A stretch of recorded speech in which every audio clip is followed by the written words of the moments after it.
everyone. In this particular session of the general medicine, I'll be discussing a very important topic in the pulmonology, that is bronchiectasis. So bronchiectasis, it is a type of an obstructive lung disease. Now, what are the various examples of the obstructive lung diseases? So, obstructive lung diseases, the examples like what we have is COPD, chronic obstructive pulmonary disease. Then we have bronchial asthma, right, which is also an obstructive lung disease. Then bronchiectasis, the present topic like what we are discussing, is also an obstructive lung disease. Then we have a congenital disorder where apart from the lung, multiple systems are also affected, and that includes cystic fibrosis, then followed by that chronic bronchitis. So these are the examples of the obstructive lung diseases. So the present topic which I am discussing is also an obstructive lung disease.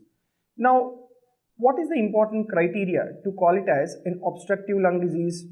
The very important criteria to call it as an obstructive lung disease is that where FEV1 by FVC will be less than 80%. Right? FEV1 by FVC will be less than 80%. That is what you mean by this word, the obstructive lung disease. The criteria is that FEV1 by FVC will be less than 80%. Now, what exactly is the definition of this bronchiectasis? Bronchiectasis, let me tell you, it is a medium-sized bronchi disorder. Okay, so now we have the large bronchi, medium-sized bronchi, and as well as the small-sized bronchi and bronchioles. Now, this bronchiectasis, it is a disorder of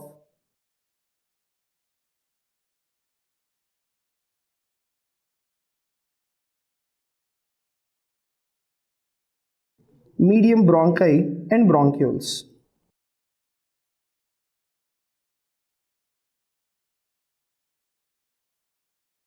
Right, it is the disorder of the medium-sized bronchi and as well as bronchioles. And which particular generation of the respiratory tree is affected? If you take the entire respiratory tree, like we have totally 23 generations of respiratory tree. Out of this, in patients with bronchiectasis, mainly it is 5th to 9th generation. Out of this, in bronchiectasis, it is mainly 5th to 9th generation of the respiratory tree is being affected. Now, we are using the word that 5th to 9th generation is abnormally affected. Now, what is that particular pathology you will see in bronchiectasis? That is, 5th to 9th generation of the respiratory tree will be irreversibly dilated. Okay, so there will be persistent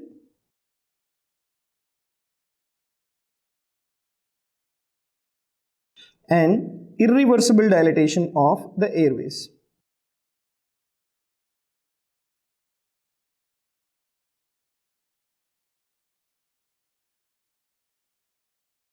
Right, persistent and irreversible dilatation of the airways. And which particular airways? That is mainly the medium-sized bronchi and bronchioles of generation around 5th to 9th generation. Now, what will be the dilatation? The dilatation will be more than 2 mm. Right, the dilatation will be more than 2 mm from the baseline. That is what exactly is the definition of bronchiectasis. So remember, bronchiectasis is an obstructive lung disease which is characterized by persistent and irreversible dilatation and distortion of medium-sized bronchi and bronchioles by more than 2 millimeters is what is called as the bronchiectasis. Now, what exactly is the important etiology which will cause bronchiectasis? Please remember, the most common cause for bronchiectasis is recurrent infection. That is the one which will cause the bronchiectasis, and we have many other etiologies which will be causing bronchiectasis, which I'll discuss that in detail. Now, in case of bronchiectasis, what will happen to this particular airway? The muscle within the airway or the bronchi, it becomes dilated and as well as inflamed, and it is also easily collapsible, and that will cause the airway obstruction. So, why am I using the word, or why it is an obstructive lung disease? Because this airway, whichever is being inflamed, it is easily collapsible, and that will cause the airflow obstruction. That is what you will see in patients with bronchiectasis, and that is why it is an obstructive lung disorder. Now, we have another important disease which is an obstructive lung disease, that is COPD. And in COPD, we have two important subtypes. One is your emphysema and the other one is the chronic bronchitis. These are the two subtypes in COPD, which is also an obstructive lung disease. Now, if you see in patients with the emphysema, even there also there will be persistent irreversible dilatation of the airways. But in case of the emphysema, what is the difference between emphysema and bronchiectasis is in case of emphysema, there will be persistent abnormal dilatation of the airways distal to the terminal bronchiole.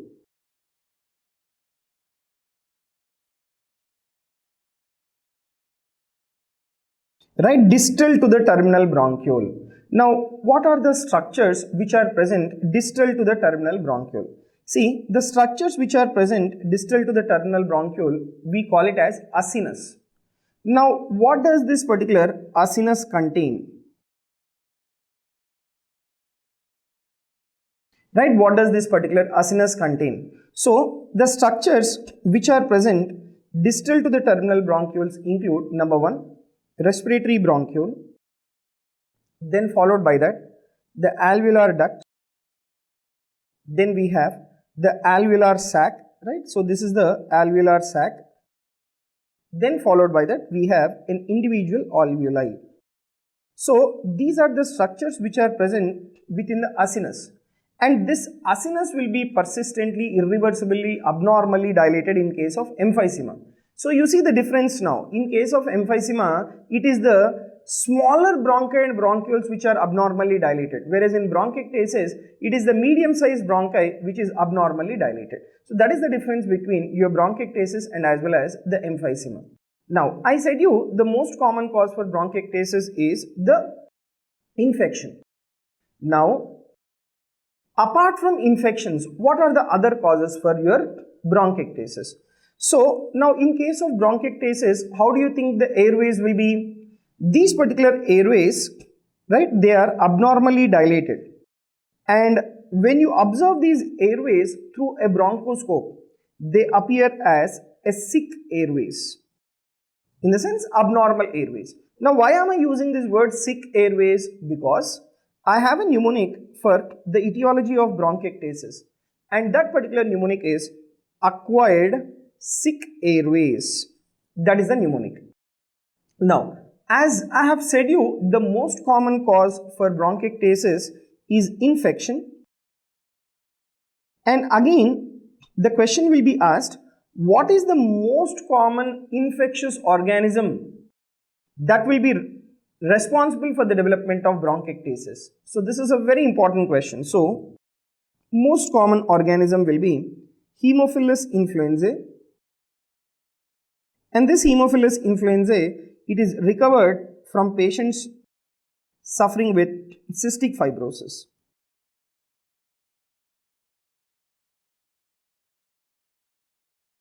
Right, it is recovered from patients suffering with the cystic fibrosis. Okay, that is the most common organism. Now, apart from the Haemophilus influenzae, what are the other commonly identified organisms causing bronchiectasis? That includes the Pseudomonas aeruginosa,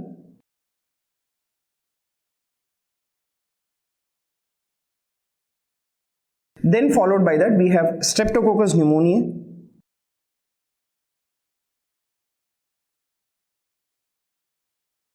then next we have Staphylococcus aureus. So these are the infectious organisms that are commonly identified apart from Haemophilus influenza. Right, now there is one more important question, that among the organisms which have been given to you, which is responsible for accelerated course and which particular organism is responsible for frequent exacerbations? That is the Pseudomonas aeruginosa. So Pseudomonas aeruginosa, this is responsible for accelerated course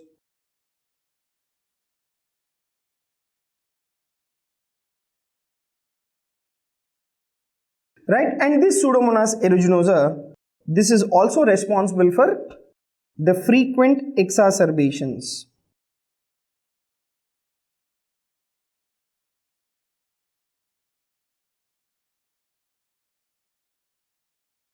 Right, this is also responsible for frequent exacerbations.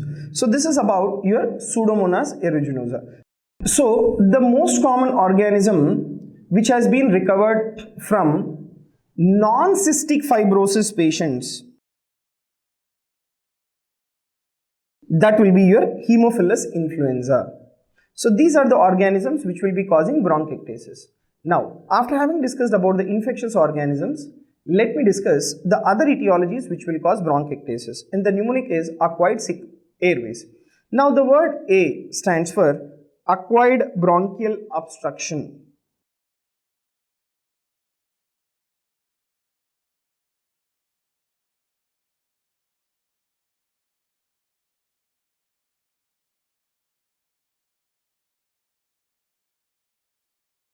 Right? And what are the etiologies which will cause the bronchial obstruction? The etiologies which will cause the bronchial obstruction includes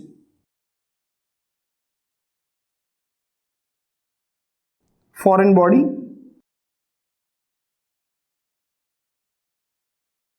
next mucus plug,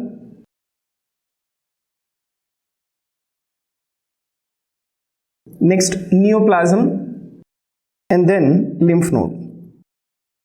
Okay, so these are the causes for the acquired bronchial obstruction. The word S, it stands for sequestration.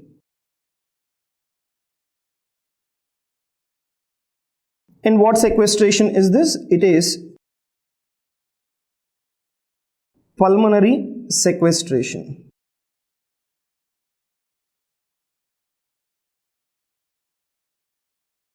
Right, it is pulmonary sequestration. So pulmonary sequestration, it refers to aberrant formation of segmental lung tissue that has no connection with the bronchial tree. So pulmonary sequestration is also responsible for the development of bronchiectasis. And the word I is your infection or even the inflammation.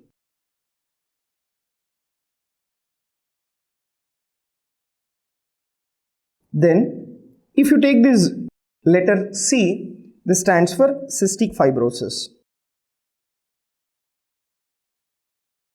And the word K is Cartaginer syndrome. Now, what will be the components of the Cartaginer syndrome? The components of the Cartaginer syndrome, you know, there are totally 4 components. And how will you remember the components of Cartaginer's? You please remember this mnemonic, that is ribs. The word R will be rhinosinusitis.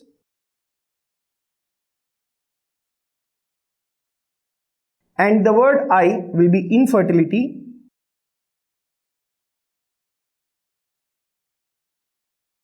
And the word B is your bronchiectasis.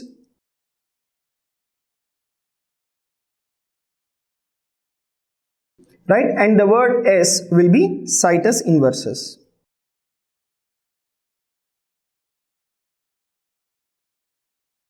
Right? So these are the components of the Cartaginer syndrome. Then followed by that, the word A stands for alpha-1 antitrypsin deficiency.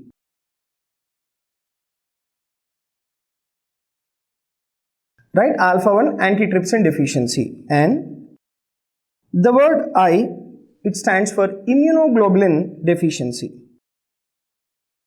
And this particular immunoglobulin deficiency, that includes IgA deficiency and as well as IgG deficiency or inflammatory bowel disease. Right? Or the inflammatory bowel disease. Now, so in this, like what we have discussed up to here only, right? In the sick airways, we have just discussed sick and AI. And we have the RWAYS. The word R stands for rheumatoid arthritis. right? The word R stands for rheumatoid arthritis and other systemic diseases. Okay, now apart from rheumatoid arthritis, what are the other systemic diseases which will cause bronchiectasis? That includes Sjogren's and as well as Marfan's. Right, so these are the other systemic causes for the development of bronchiectasis. And W will be William Campbell syndrome. Now, what is this William Campbell syndrome?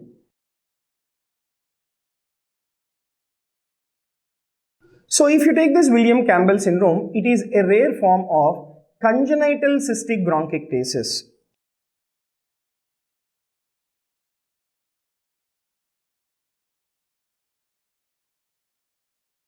Right, it is a rare form of congenital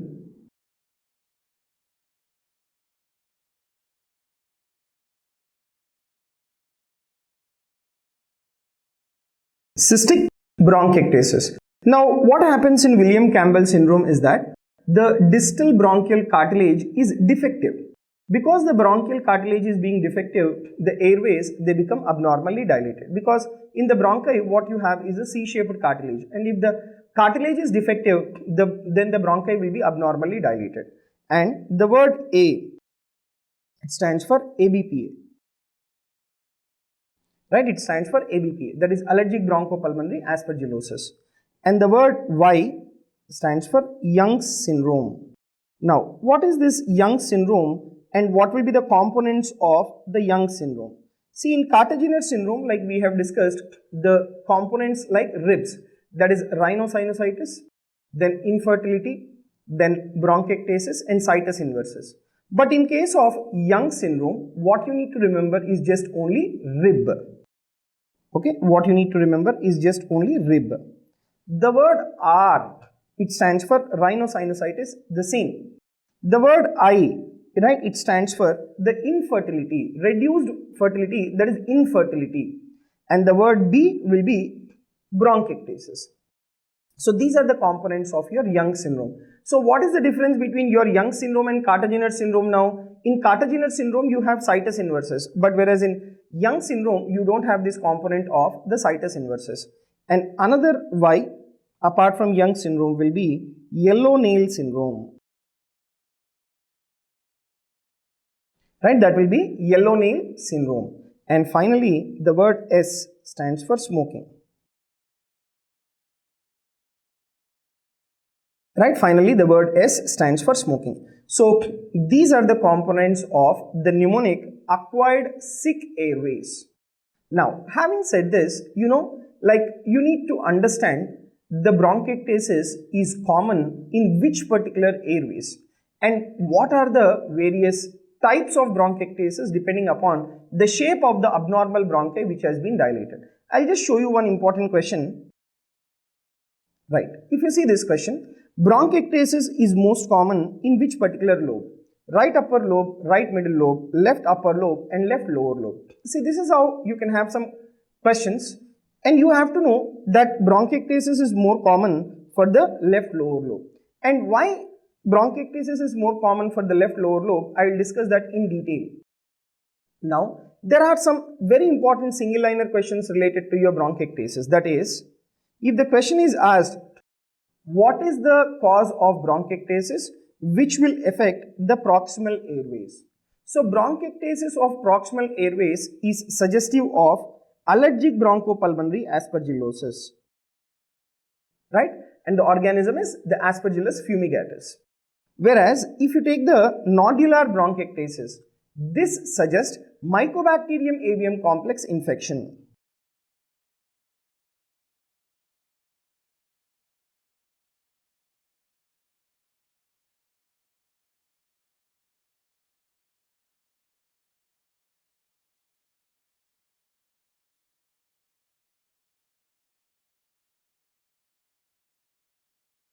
Right, this suggests Mycobacterium avium complex infection, right, where in case of nodular bronchiectasis. All right, now depending upon the type of the bronchi which is abnormally dilated, we have three types of bronchiectasis, or like depending upon the shape of the bronchi which has been abnormally dilated, we have three types. Like for example, like we have cylindrical bronchiectasis, saccular or cystic bronchiectasis, then we have the varicose bronchiectasis.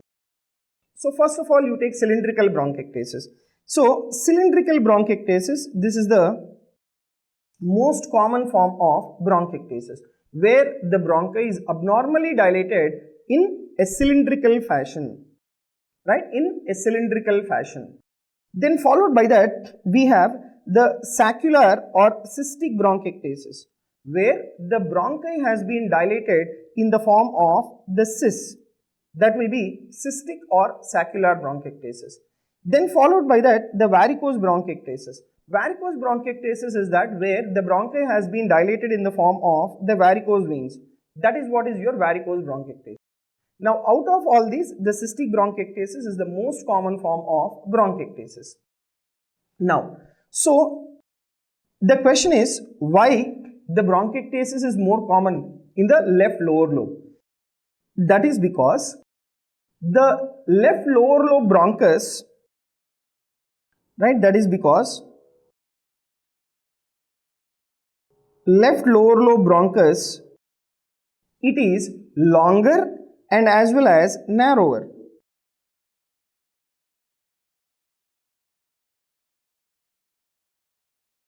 That is the reason why the bronchiectasis is more common in the left lower lobe. Now, let me discuss the clinical features of bronchiectasis. So, the very important clinical manifestation in bronchiectasis is cough with copious amount of expectoration.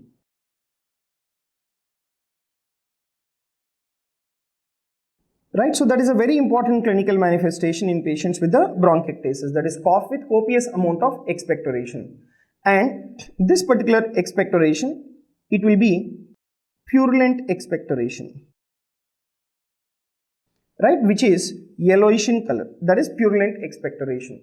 And along with cough with copious amount of expectoration, these individuals, they will also have hemoptysis, right, where there is expectoration of the blood as well.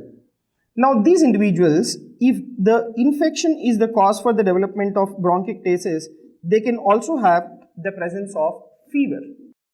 So, this will be the clinical manifestations. And when the bronchiectasis is like diffuse and widespread, there will be defect in the exchange of gases, and due to which there will be difficulty in breathing, which is nothing but dyspnea. Right, which is nothing but dyspnea. So, this will be the clinical features of bronchiectasis. Then, followed by that, on examination, what is that you will observe? On examination, let me tell you, on the general physical examination, you have the presence of clubbing.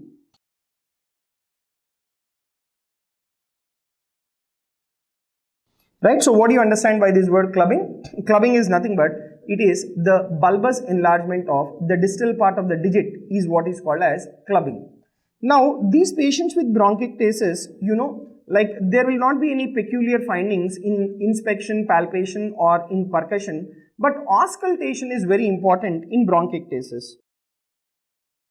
Now, why do you think that the auscultation is very important? Because the medium-sized bronchi are abnormally dilated, and within that medium-sized bronchi which is abnormally dilated, there will be accumulation of the secretions, and these secretions with the movement of air, they produce sounds where the individual will listen crackles. So, what is that you will have on auscultation? There will be persistent,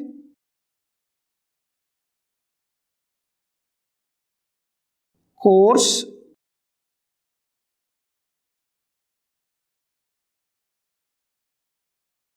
leathery crackles.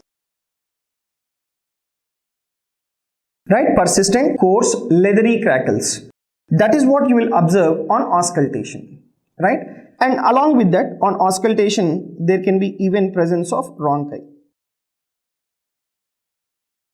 Right, there can be even presence of rhonchi. So, this is what you will observe on examination of a patient with the bronchiectasis. Okay, so what is that the most common lobe which is affected?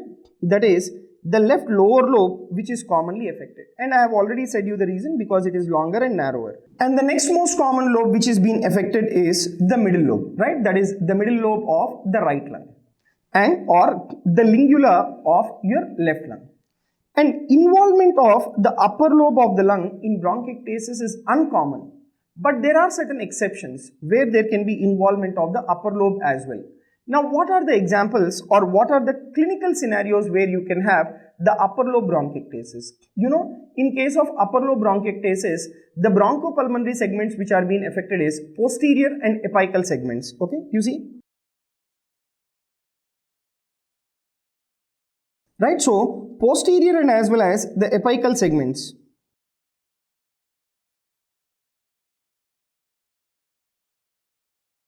of the upper lobe are affected in case of upper lobe bronchiectasis. And you should know what are the causes for upper lobe bronchiectasis. The causes for upper lobe bronchiectasis, it includes tuberculosis, then we have cystic fibrosis and allergic bronchopulmonary aspergillosis. So these are the causes for upper lobe bronchiectasis. Then we have discussed that bronchiectasis is a clinical scenario which is characterized by copious amount of expectoration. But we have a clinical entity which is called as the dry bronchiectasis. Now, what do you understand by the word dry bronchiectasis? Dry bronchiectasis, it is also called as the bronchiectasis sicca. And in case of bronchiectasis sicca, let me tell you, there is no sputum production.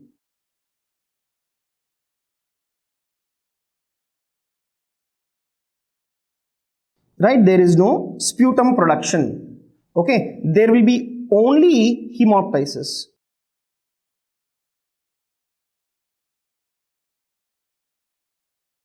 Right, there will be only hemoptysis.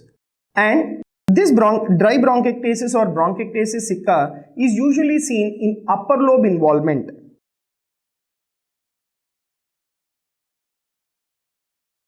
Right, it is usually seen in upper lobe involvement in tuberculosis. So that is what is your dry bronchiectasis or bronchiectasis sicca. Then we have an important terminology called as the Brooke syndrome. Now, what do you understand by this word Brooke syndrome? It is nothing but middle lobe bronchiectasis, and this is a term applied to recurrent atelectasis of the right middle lobe.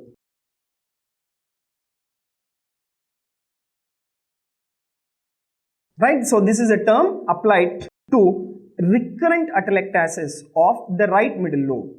And in which clinical condition you will have this Brooke syndrome? It is usually sequelae to primary pulmonary tuberculosis.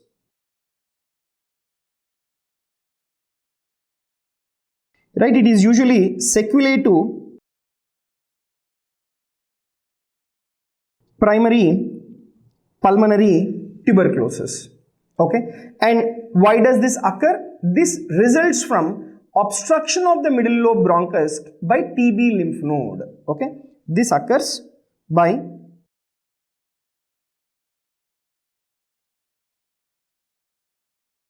obstruction of middle lobe bronchus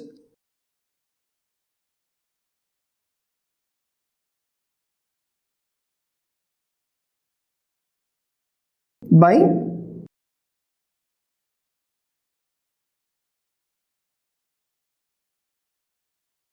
TB lymph node. So that is what is your middle lobe bronchiectasis or the Brooke syndrome. Now, followed by that, we have another variant of bronchiectasis, and that is called as the traction bronchiectasis. See, traction bronchiectasis is dilated airways, right? Dilated airways arising from parenchymal distortion as a result of lung fibrosis, right? Traction bronchiectasis, like where you have dilated airways arising from parenchymal distortion as a result of the lung fibrosis. That will be your traction bronchiectasis. So you can observe that here, this will be your traction bronchiectasis that you are seeing in the high resolution CT scan. Now, having discussed about the clinical features, examination findings and various types of bronchiectasis, you should know what are the complications of bronchiectasis. So, the question is, Which of the following is not a complication of bronchiectasis? The options are lung abscess, lung cancer, amyloidosis, empyema. Now, there are many complications which can be seen associated with the bronchiectasis, and let me just give you a mnemonic for the complications of bronchiectasis. And how will you visualize the bronchus? With the help of bronchoscope. So the mnemonic is scope the bronchus. Right? Mnemonic is scope the bronchus. The word S will be severe hemoptysis. Right? The word C will be chronic bronchitis. The word O is obstructive airway disease. Right? The word O is obstructive airway disease. And the word P will be the development of pneumonia. And the word E is empyema and lung abscess.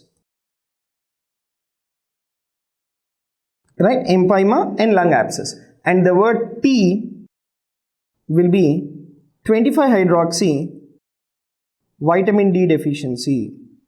And the word B will be brain abscess. That is because of the spread of infection to the brain. Right? That is brain abscess. And the word R will be respiratory failure.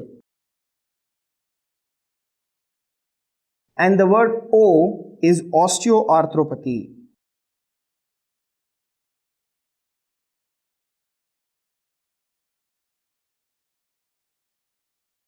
Right? The word O will be osteoarthropathy. And the word N will be knee arthritis. That is septic arthritis. Because the infection can spread even to the joints as well, resulting in septic arthritis. And the word C will be cor pulmonale.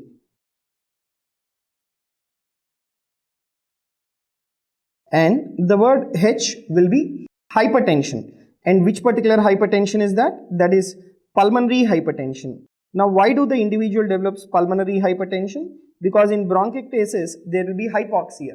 And secondary to hypoxia, there will be pulmonary artery vasoconstriction resulting in hypertension. And the word S stands for secondary amyloidosis.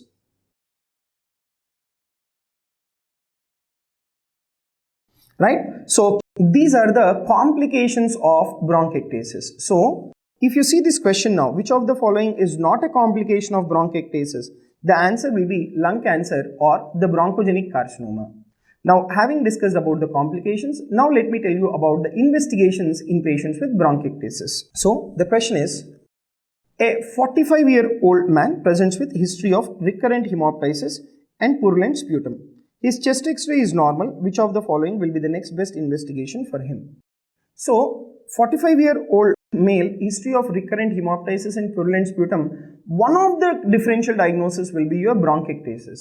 And in bronchiectasis, in early stages, the chest X-ray may be normal, but it is not always. So, what will be the best investigation in case of bronchiectasis? That will be HRCT. High resolution CT scan is the investigation of choice in patients with the bronchiectasis. Now, apart from that, the other investigations include the sputum examination. See, this is one of the age-old method of diagnosing bronchiectasis, like where the imaging studies were not there. See, this is done for identifying the infecting organism as well. So, what is this sputum examination? These patients with bronchiectasis, they have copious amount of sputum production. And this sputum is collected in a flask, and that particular flask is kept aside. Right? That particular flask is kept aside in a bottle. Now, once that sputum is kept aside in a bottle, there will be formation of a 3-layered sputum. Right? There will be formation of a 3-layered sputum. Now, what does this 3-layered sputum contains? The upper layer, it will be a froth, or water, whereas the middle layer, it is turbid and mucopurulent.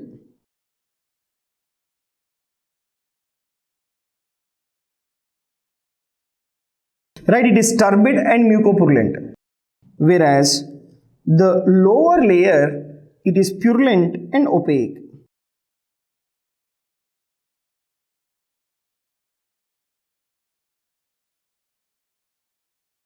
Right, so that is what you will see in the sputum examination, that is a 3-layered sputum. Then, after the sputum examination, the next important investigation is chest X-ray. Chest X-ray in early stages, I have discussed, it may be normal. But as the severity progresses, the abnormally dilated bronchi in the X-ray, they appear as a railway track. And that we call it as a tram-track sign.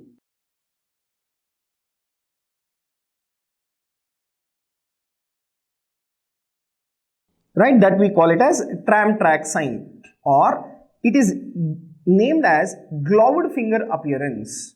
So tram-track sign is a very important multiple choice question that can be asked in the chest X-ray imaging in patients with the bronchiectasis. Then the investigation of choice will be high resolution CT scan. So it is a non-invasive diagnostic test and it is the best investigation, and it is a definitive test for bronchiectasis. Right, it is a definitive test for bronchiectasis. And what is that you will observe in the HRCT? You will observe either tram tracks, right? You will observe either tram tracks, or you will note a Signet ring sign.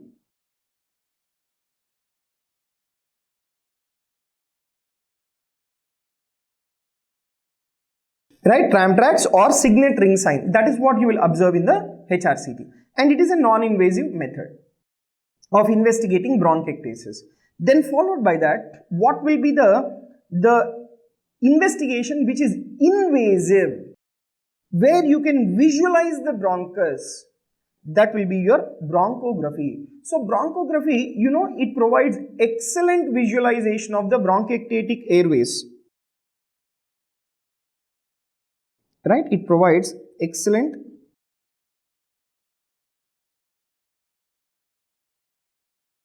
visualization of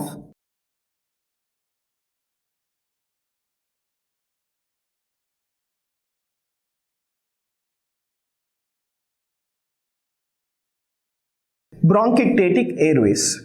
Okay, and this excellent visualization of the bronchiectatic airways, it helps in confirming the diagnosis. And this bronchography, it also helps in planning the treatment. Right? If the plan for surgery is there, that can be planned by visualizing the bronchus through bronchography. Right? Then, followed by that, lastly, the management. So, if you see the treatment, first and foremost, I have said you the most common cause for bronchiectasis is infection. So, you need to control the infection. And how can you control the infection? That is by giving appropriate antibiotics. Right? For suppose, if a specific bacterial pathogen cannot be isolated, then empirical oral antibiotic therapy has to be given.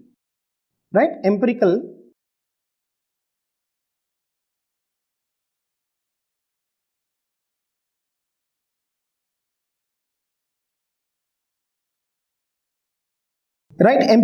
oral antibiotic therapy has to be given, and this empirical oral antibiotic therapy has to be given for nearly around 10 to 14 days. For this 10 to 14 days, what are the common regimens that you have to give? The common regimens that you have to give is amoxicillin or amoxicillin clavulinate, that is 500 milligrams every 8 hours, that is thrice daily. Ampicillin 250 to 500 milligrams 4 times daily. Doxycycline 100 milligrams twice daily, or trimethoprim sulfamethoxazole every 12th hourly. Ciprofloxacin 500 to 750 milligrams twice daily. So these are the common regimens that can be given for nearly around 10 to 14 days. Now, there is a very important question, that is, which group of antibiotics reduce the exacerbations? So, please remember, it is your prolonged macrolide therapy.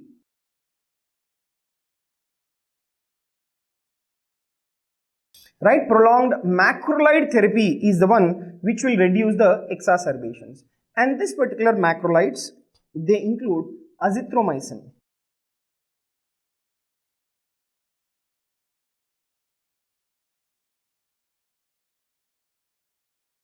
And the dosage of azithromycin is around 500 milligrams, and this has to be given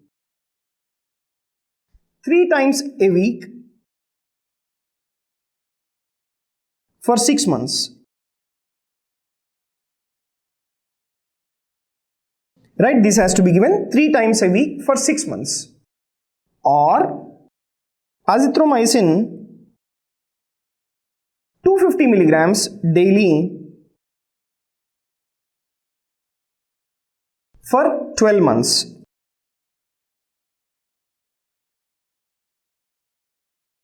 Okay, so that will be the dosage of the macrolide, that is azithromycin, and that is found to reduce the exacerbations. That is found to reduce the exacerbations. Okay, next, another very important question is, in patients with cystic fibrosis, which antibiotics reduce the colonization? Another very important question. So, in patients with underlying cystic fibrosis, you need to give inhaled aerosolized aminoglycosides.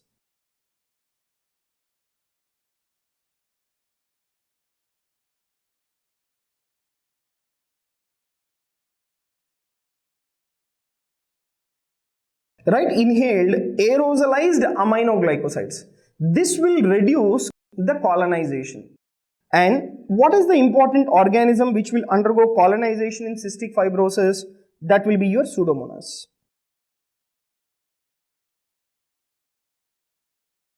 Right, that will be your Pseudomonas. Okay, so this is about the story of the antibiotic therapy. Then, followed by the antibiotic therapy, the next important thing in the management is the strategies you need to take to improve the clearance of tracheobronchial secretions. Okay, so tracheobronchial secretions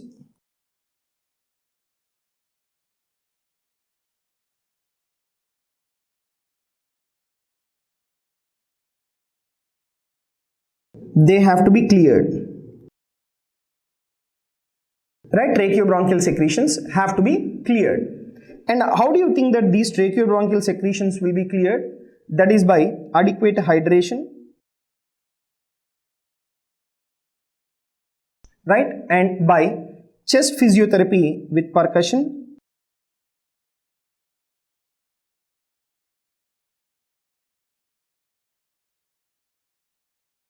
right, chest physiotherapy with percussion, then postural drainage. So these are the various methods by which you can improve the clearance of the tracheobronchial secretion. And you also need to reverse the airflow obstruction by bronchodilators. So bronchodilators has to be given. Then followed by that, you need to treat the underlying cause, whatever it is causing bronchiectasis. Now, followed by the initial management, you should be able to manage even the complications as well. So what are the complications? One of the very important complication is the massive hemoptysis. So when this massive hemoptysis is not controlled with conservative measures, what are the conservative measures?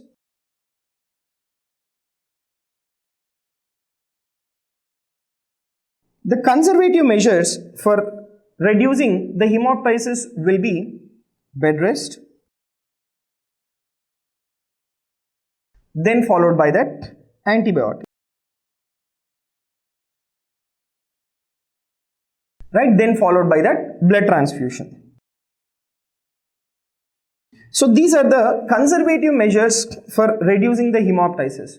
So when the conservative measures have not controlled the massive hemoptysis, then other options like surgical resection,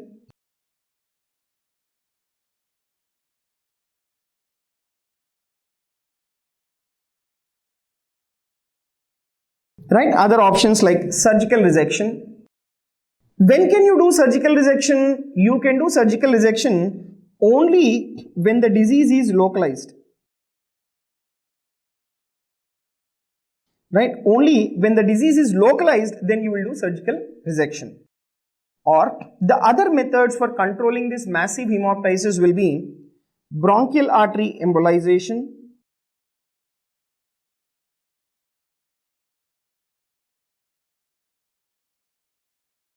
right? Bronchial artery embolization. So when can you do bronchial artery embolization? That is when the disease is widespread. Then we do this particular bronchial artery embolization to control the massive hemoptysis. Then the next important complication is the hypoxemia, and subsequently there is development of cor pulmonale. So when there is chronic hypoxemia, there is pulmonary artery vasoconstriction. So secondary to this pulmonary artery vasoconstriction, there can be development of pulmonary hypertension. Right? So how will you treat this pulmonary hypertension? That is with long-term supplemental oxygen. That is with long-term supplemental oxygen, you can correct this particular cor pulmonale. Then, what is the role of aerosolized recombinant DNase? The role of the aerosolized recombinant DNase is that it will decrease the viscosity of the sputum.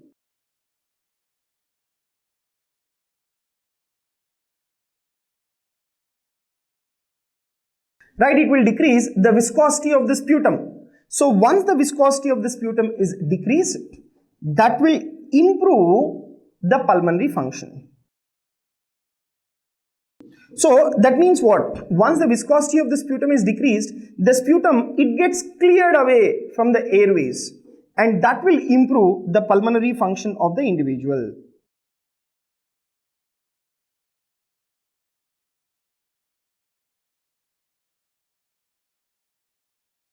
Right, that will improve the pulmonary function of the individual. So this is about your aerosolized recombinant DNase. Then followed by that surgery. Just now we have discussed only when the disease is localized, that is when the bronchiectasis is localized, then you can do the surgical resection, right? And again, the other lung also should be normal here. So surgery is done only for localized disease when the remaining lung or other lung is normal, right? So that is about the surgery. And please remember, the surgery, it is contraindicated in extremes of age.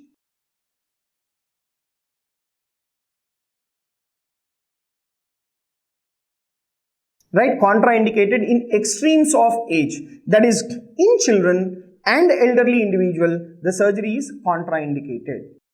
And surgery is also, right, surgery is also contraindicated when there is bilateral extensive lesion.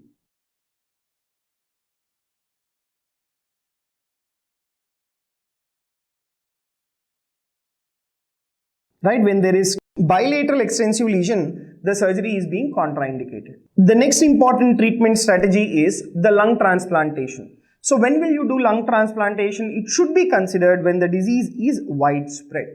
So this is about the management of patients with the bronchiectasis. First and foremost, appropriate antibiotics. Then followed by that, you need to improve the you should see that there should be improved clearance of tracheobronchial secretions. Then bronchodilators, and you need to treat whatever is the underlying cause. And if there is massive hemoptysis, you need to do surgical resection or bronchial artery embolization has to be done. Surgical resection has to be done when the disease is localized. And when the disease is diffuse, you need to do bronchial artery embolization. And for chronic hypoxemia and cor-pulmonale, you need to give long-term supplemental oxygen. And in order to decrease the viscosity of the sputum, you need to give aerosolized recombinant DNAs. Then followed by that surgery. Surgery should be done only when the disease is localized. And it is contraindicated in extremes of age, and it is contraindicated when there is bilateral extensive lesions. And finally, lung transplantation should be considered if the disease is widespread. Now, after having discussed about the topic of bronchiectasis, let me discuss some of the very important multiple choice questions. So, after having discussed about the topic related to bronchiectasis, now let me discuss some of the questions related to bronchiectasis. Which of the following is correct clinical finding in patients with post-tubercular bronchiectasis? The options are mixed crackles, bibasilar crackles. Crackles are essentially late inspiratory. Tubular type of bronchial breathing is heard.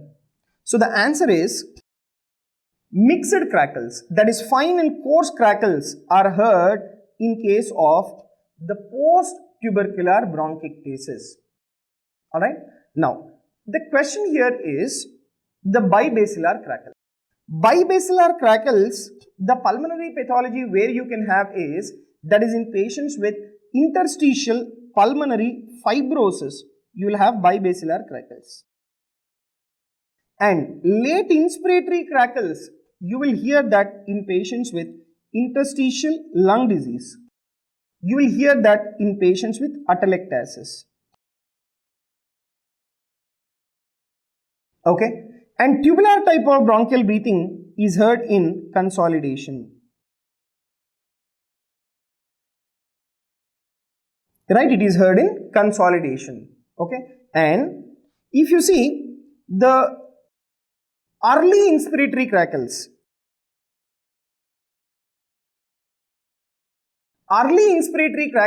they are heard in chronic bronchitis.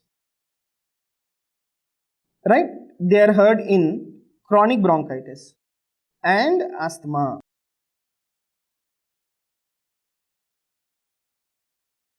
Right, so that is what is your early crackles, early inspiratory crackles, chronic bronchitis and asthma. Whereas, if you see the mid-inspiratory crackles, they are heard in pulmonary edema. So, this is about the early, mid and late inspiratory crackles. Next, the next question is most common type of bronchiectasis: cylindrical, varicose, cystic, irregular. The most common type of bronchiectasis, it will be cylindrical bronchiectasis. Please remember, this is a very important question.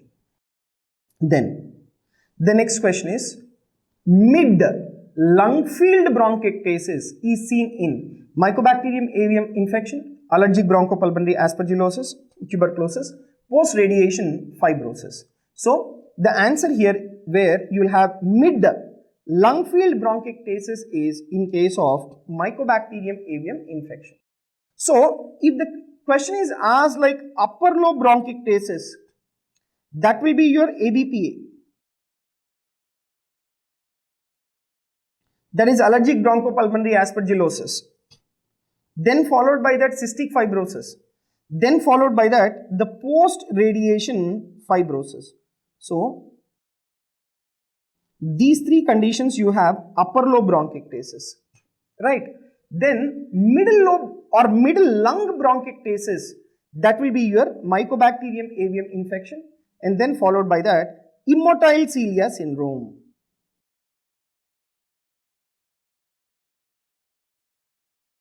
Right, immotile cilia syndrome. And lower lung bronchiectasis, right, lower lung bronchiectasis, you will observe that in case of chronic recurrent aspiration.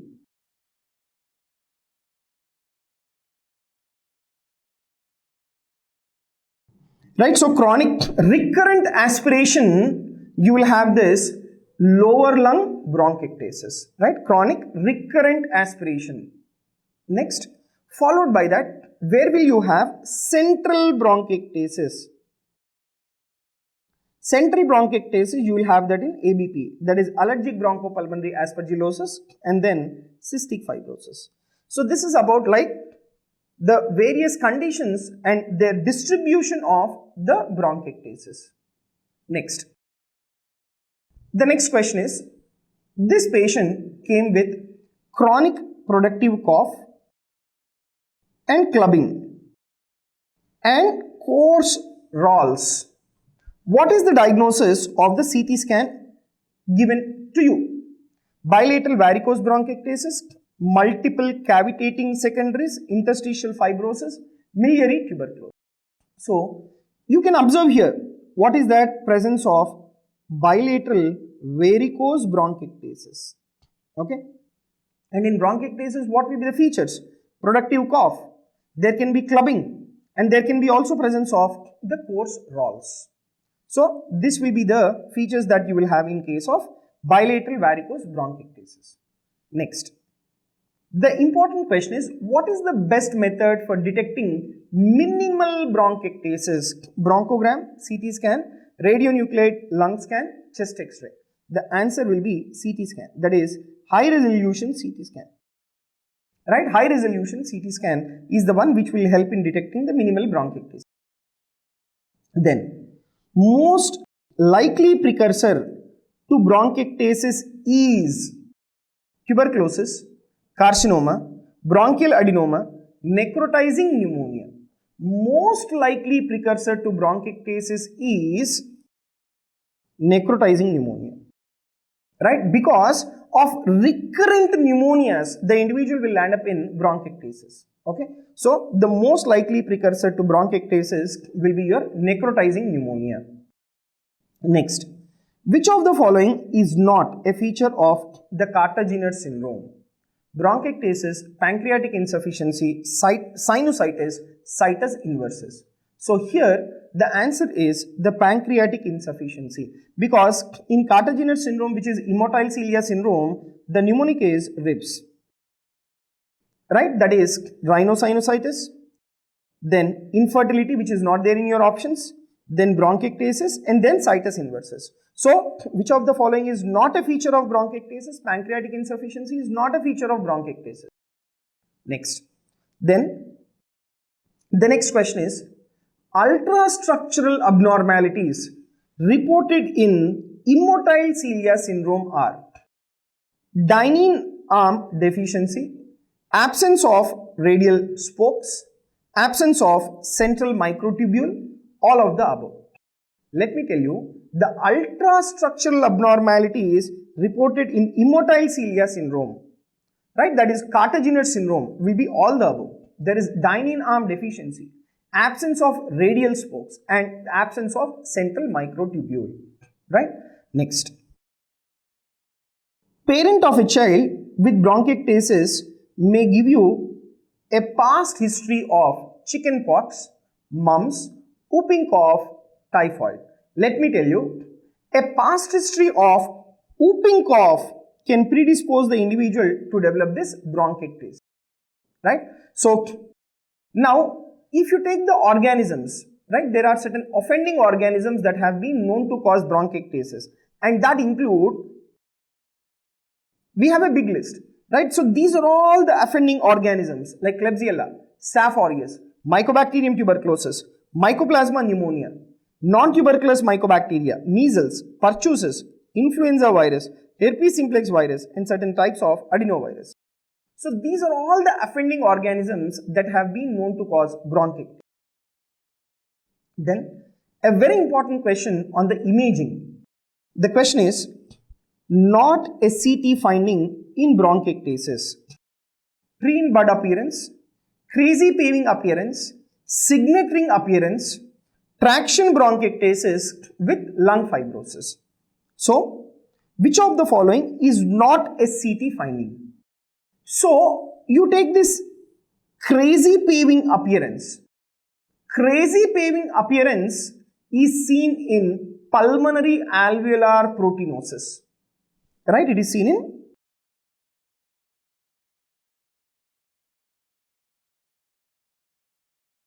pulmonary alveolar proteinosis. Whereas remaining all, trine bud appearance, Signet ring sign, and traction bronchiectasis, all that you will have in CT scan finding of the bronchiectasis. So these are some of the very important multiple choice questions related to your bronchiectasis, right? So with this, I wind up this particular session on the topic of bronchiectasis. Thank you very much.